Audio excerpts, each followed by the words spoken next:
Hemos hablado en diversas ocasiones de los problemas energéticos que se acercan sobre todo para la Unión Europea, cuando cada vez más también nos acercamos a lo que es la temporada invernal. Lo vimos el año pasado, del 2022 a inicios del 2023, cuando estuvo el invierno, cómo la Unión Europea buscaba por todos lados un poco de gas para poder llevar electricidad a sus hogares, para que los hogares se mantuvieran calientes en este invierno, viendo incluso las ridículas sugerencias de diversos mandatarios, como lo es el español Pedro Sánchez, que los ciudadanos no usaran corbata para ahorrar energía eléctrica. Esa fue la mejor, quizás, sugerencia que pudo haber ofrecido un alto funcionario. Claro, él no tiene que preocuparse por pagar la energía eléctrica en su hogar, ¿verdad? Finalmente, surgen varios conflictos. Se ha pronosticado incluso que la Unión Europea va a tener algunos problemas en este invierno de llegar a registrarse de forma fuerte en esta ocasión. Pero buscan como tal alguna forma de salirse por debajo del agua de todas estas sanciones que han emitido contra Rusia para conseguir un poco de gas natural. Y la principal es como tal comprarle ya sea a la India, comprar un poco a China, a los Emiratos Árabes Unidos, a cualquier país que les quede cerca y que les quiera vender, sobre todo. Porque recordemos que incluso varias naciones corren el riesgo de todo el problema del gas natural e incluso el petróleo, porque los Emiratos Árabes Unidos anunciaron que precisamente iban a reducir nuevamente su producción. Y lo harán con la intención de continuar con sus aliados, que son los asiáticos, los países asiáticos, que son sus principales compradores. Y en esta reducción les dicen, no te preocupes, lo que yo te vendo está en esta reducción ya señalada y el resto se lo podría yo vender a la Unión Europea, porque también entra en el juego Estados Unidos a ver quién puja por más. Entonces viene un país y dice, vamos a hacer algo. No podemos crearnos o tener y caer en esta crisis energética nuevamente en este invierno. Así que viene Japón y dice, bueno, vamos a crear una reserva estratégica mundial de gas natural, con la cual podríamos quizás protegernos contra esta crisis energética como la que los afectó en lo que fue el invierno pasado.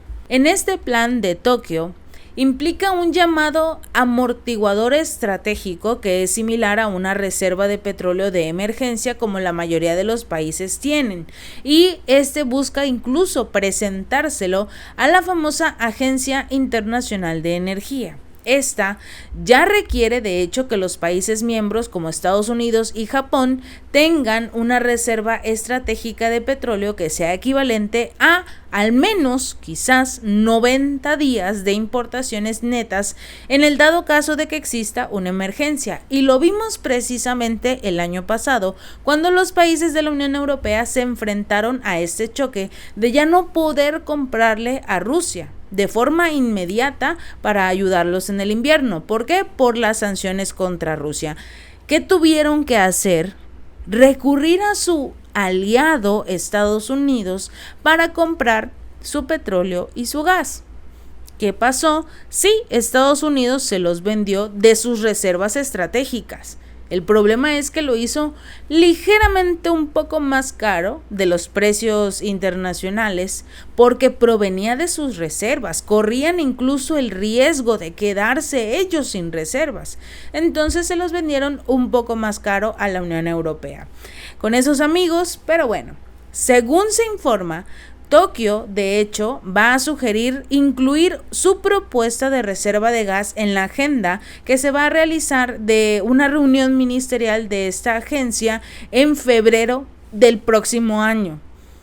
¿De qué sirve que empiecen a pensar esta propuesta de una reserva de gas el próximo año, cuando el problema podría presentarse dentro de un par de meses, cuando llegue el invierno, que es la temporada que más temen los ciudadanos de la Unión Europea y incluso del propio Estados Unidos.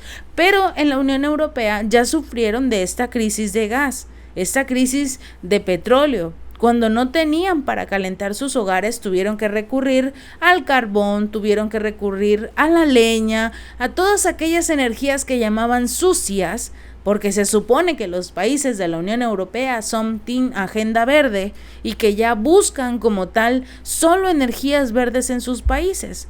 Pero se dieron cuenta que son insuficientes, que no tienen la cantidad necesaria para como tal abastecer a un país completo, por lo menos. Por eso surge esta idea de Japón, pero tiene un inconveniente, que va a empezar o podría presentarse hasta febrero del próximo año, cuando los países de la Unión Europea, que esperemos que no, ¿verdad?, pero llegaran a tener algún problema con su energía. Esta idea de la Reserva Global de Gas de Japón surge precisamente cuando esta nación, que es de hecho dependiente de las importaciones del mismo, está intensificando sus esfuerzos para garantizar que tengan suficiente combustible en medio de todos los precios de la energía que actualmente son muy, muy altos, y que incluso podrían elevar sus costos en la próxima temporada invernal. Además de que se está intensificando la competencia en el mercado de gas natural licuado, sobre todo porque Rusia, recordemos que tenemos un video anterior donde Rusia muestra cómo está invirtiendo en el Ártico. ¿Con qué? Con precisamente extracción de gas natural licuado. ¿Quién va a tener la mayor cantidad el próximo invierno? Rusia. Ya lanzaron por lo menos una de las primeras líneas de este nuevo proyecto, el cual va a empezar a extraer un poco de gas natural licuado de aquí a lo que sería diciembre. A pesar de lo que intentan de desacreditar a Rusia, de ya no comprar productos rusos, todavía los necesitan, porque la Unión Europea no está pensando más allá del conflicto de Ucrania en este preciso momento, mientras que Rusia ya está viendo futuro. Ya está realizando proyectos como este precisamente, en el cual van a obtener mejores recursos en este caso, el Ártico. Y la Unión Europea fracasó. No está pensando en el mañana, tampoco Estados Unidos no están invirtiendo en esto, están buscando cada vez más armas para luchar contra Rusia. En este caso, Japón, que es un país pobre en energía y depende en gran medida de los suministros externos, se ha mostrado recio a sancionar lo que es el sector energético ruso, porque no es iluso en ninguna de sus formas. De hecho, incluso han señalado repetidamente su importancia para la seguridad energética japonesa, por lo cual no va a depender de Estados Unidos. Independientemente de que son aliados en el famoso grupo de los 7, Estados Unidos, el Reino Unido, Alemania, Canadá, Italia, Francia y Japón, no va a permitir depender completamente de Estados Unidos, porque los conoce. Finalmente están en el mismo grupo. Sabe cómo es Estados Unidos y que depender completamente de ellos podría costarles todo, absolutamente todo. Por eso van a continuar con su estrategia energética y van a continuar comprando todos los materiales rusos que necesiten. Japón incluso recibió una exención del tope de precios occidental sobre las importaciones de petróleo ruso. Así que muy interesados en cumplir estas sanciones no están.